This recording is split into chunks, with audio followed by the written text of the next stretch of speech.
Senior lecturer ewo Gimpa ochire emra ho nsem ewo Gimpa atwetwe nkomo ene de oman nimsem se ababawa ye frɛ no Rosemond Brown na hotedin Akuapem Poloo no court akase onkodam bosom miensa na yenkwa ahoma so ne lawyer atwetwe nkomo ne nhwe asemi se de mnanimfo so omonso esum lawyer otimi nka mo adwo eba UTV so anwumre Really, I'm just saying, we didn't say we see for no reference. La ba chono wa ma ne so am kakra. Me just so, and we say we see for no reference na won so ho. Me ba cho. Ba cho we de da anim ni se court e won kran maimu e de ababawa e frɛ Rosemond Brown Akuapem Poloo na dodo na anim no se onkodemu bosom miensa. Asemi wate na uso musai. Yo, minya asem no eye asefem kakra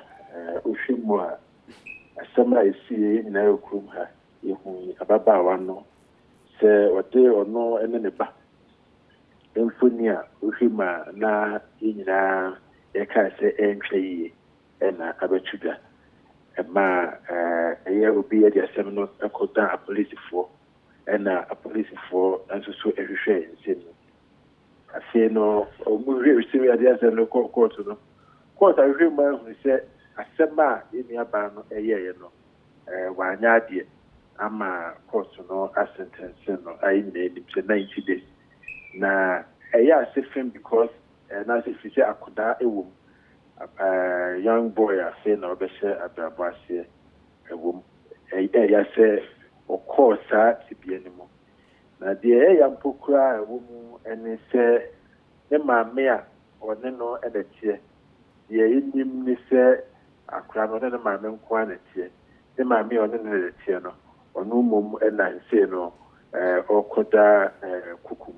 eno ena ema no eyare ho no na nka hwebudi a enka yemra no enka baba no kwatomra no a se emra no eno no edie nanso so se eke obi fuma yunku enwa wa ye bone de ejiri se ye nyina se ye bone se ye twe aso no asetwe no emu na eden kakra na embasa ma enipa kasa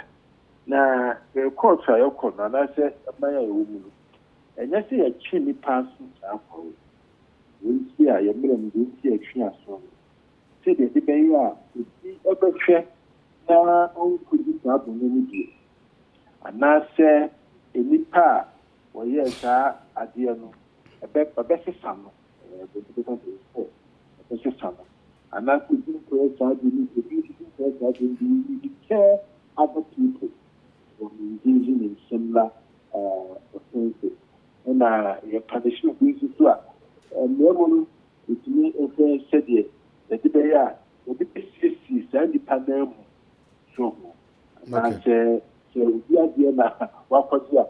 so we are between Nigeria command we talk about restitution and the punishment they will mean various reasons and in here court ema punishment in your bed there and the say a year for deterrence and honor so they are any war of my mono the people say and maybe say in pay ya kwa ketwa fe ni wasi so na ma mepenyi woni no motwa mu funi chese akra no almost naked ma me so almost naked na de beto abontin entwe yi ha dwe kakra ewu ene se na wo se enka kontu no etu no bo ase e de do an to something e ben no fancy dia 30 days dia anka amalo tini akọ achaba ene days odi na wakakra enti radio se be ya nyina ofiamuntu na yense hello lawyer ne kwapio no hello lawyer na de okay metwase ebi so se na judge no mra no hwe mra na ye obabia ne kese wo ene obabia ne ketwa wo nti ohwemu a ono so hwe na babi ode mai na bibisa se na nka bibi foforo ho be se bia fine bi ni ade ho a se de o ka se akola ni nti ya no anka judge no wo ho kwan se nke no so obeye ne bia oye obidi sa atemu ibae We minimum, in fact, under the Domestic Violence Act, and judge will opportunity of a fine up to 500 penalty units. Okay. That 500 penalty units, one penalty unit, 12. If you multiply 500 by 12,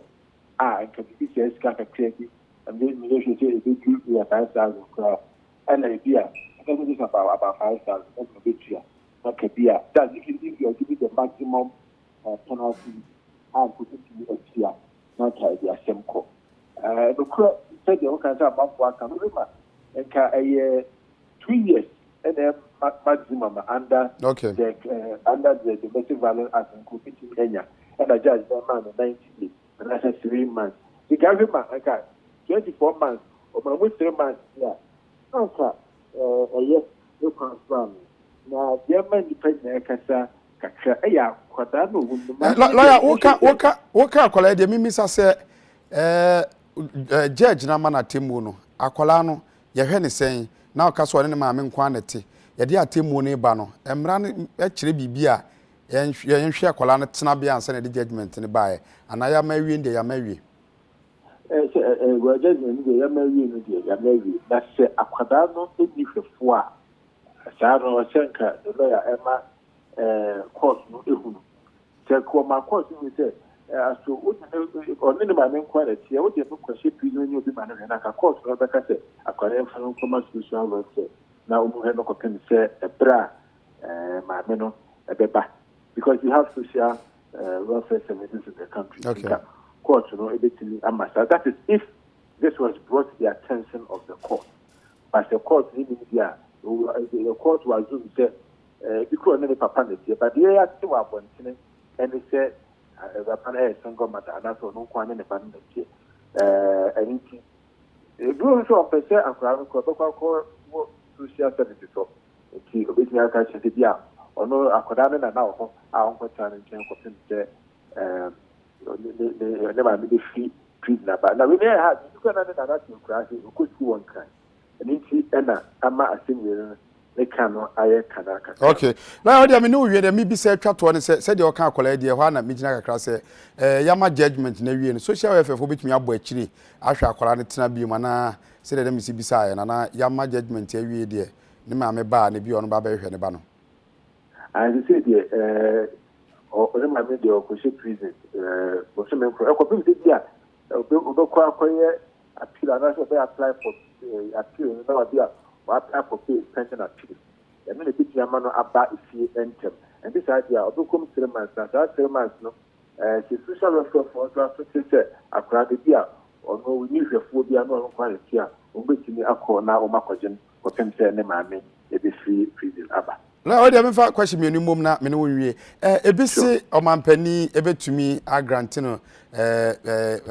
pardon bi na yeyi no na se eba se appeal a bosumi ensa se na na yesen na se no betumi akofo appeal appeal ni see akra na see judgment no apa no okay izaka ruling na obetumi appeal no by Monday